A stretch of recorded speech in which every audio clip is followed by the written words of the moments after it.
And notice one thing that could be a problem. It's right here. It's a little hard to see, but there's a pinhole here. You can see how the edge of my screwdriver dips in there. There is a part on the inside of this that is rubbing a hole inside here. So the right way to fix it is to take this all off, fix it from the inside. That's a lot of work.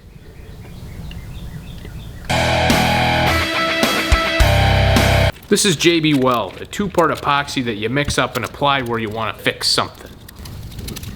So I sanded the area and cleaned it off to help with adhesion, and then I applied it over the hole. This approach gets mixed reviews from people online. Some say that the moving part inside there that made the hole in the first place will knock that patch off right away. Others report having their repairs last indefinitely. So this seemed worth a try.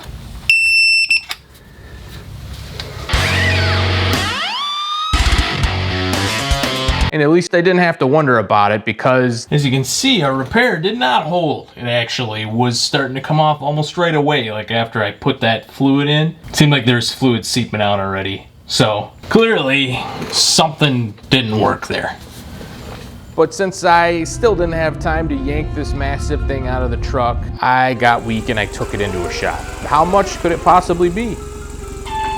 Well, it turns out it was going to be $2,600 to pull this thing. They would only go the nuclear option and replace the whole transfer case, which is fair enough. They never wanted to see the truck in there again with the same problem, and a new transfer case is more reliable for that purpose. But seeing that price tag gave me new motivation to continue science for JB Weld. So I tried it again. This time, I'm going to try a couple of different things all at once to speed up this process. First, I'm really gonna rough up the area around the hole and add some trenches and stuff. Hopefully that gives something for the JB Weld to really grip into. Now I'm gonna clean it off again, but this time I'm pulling out the heavy tooling. This is engine degreaser. It's everywhere. All right, it all dripped off, I guess. Another thing I wanna do here is stick something in the hole and then pulling that out, that will leave a little bit of a relief hole. That is pretty much perfect, as long as I don't break it off in there. I'm a little worried about that. Oh man, WD-40 straw is perfect. We're also going to try something different. We're going to use JB Weld putty this time.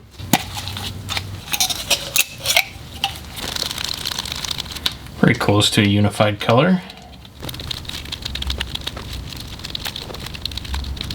All right, now we'll pull the straw out and just pinch the top. Hopefully that left enough of a gap. And now we wait again. So I let that dry and I gave it a try. Where's the keys?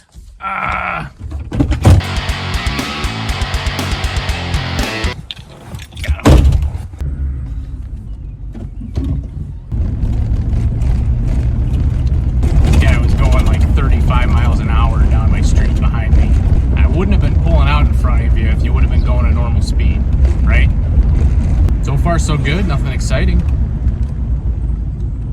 All right, checking in. Last time at this point there was oil seeping out around the edges, but this time it's holding. No oil or anything. It's doing good.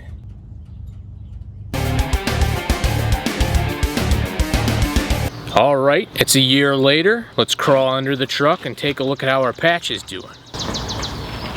There it is, 1 year later, still holding and keeping the oil in.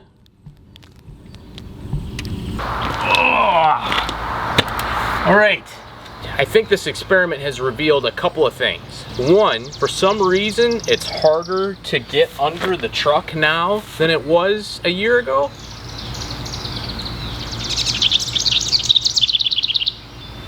Gravel. The gravel is different.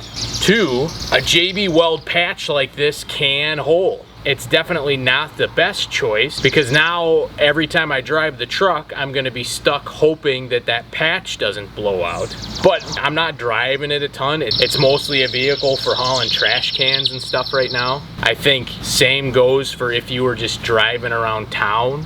This sure doesn't seem like a high risk thing to do if you're not going long distances, basically. I just feel like I don't want mechanics thinking that I'm endorsing this, that I'm telling you not to fix the transfer case itself.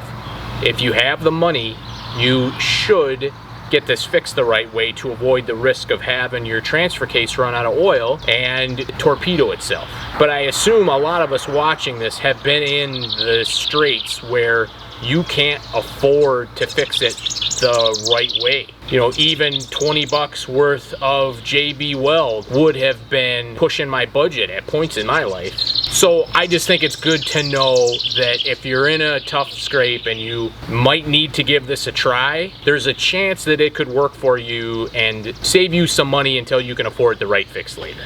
I'll keep you posted if and when this thing fails, or when I actually fix the transfer case properly.